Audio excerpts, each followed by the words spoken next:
Ce projet-là est initié par l'Association des musiciens, créateurs et interprètes et soutenu par la Fondation Jean-Noël Torel et Rêve de vie qui nous aident à enregistrer ce disque et surtout à commander une création contemporaine d'un compositeur prometteur, Alexander Liebermann, qui nous a écrit une magnifique pièce qui s'appelle Jardin en écho, qui fait référence au lied, forme ABA, et surtout qui fait référence à son thème de prédilection, les oiseaux.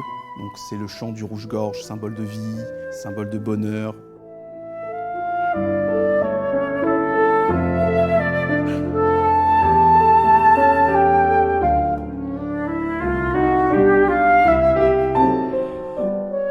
Je suis très heureux de pouvoir enregistrer toutes ces œuvres-là avec mon partenaire de jeu Christophe Bucudjian, soliste, pédagogue et directeur de festival, pour interpréter toutes ces très belles pages de musique.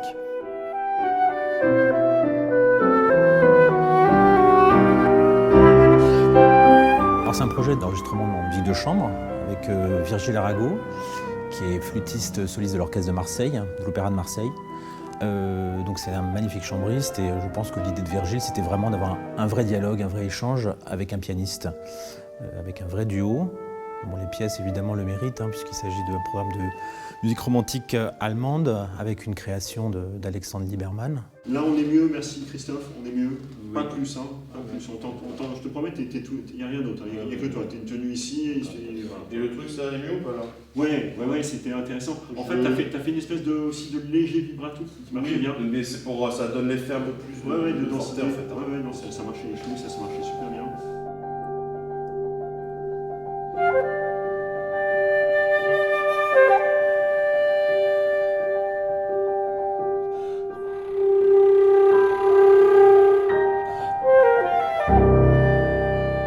Cette pièce de Liebermann, c'est un peu, je dirais,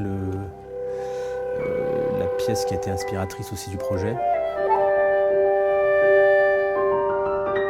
C'est intéressant, c'est une pièce qui est très suspensive, avec le piano qui est une partie qui crée comme un fil conducteur, avec une certaine fragilité, puis le chant d'oiseau de Virgile. Et c'est presque une façon imagée d'un oiseau posé sur une branche d'arbre.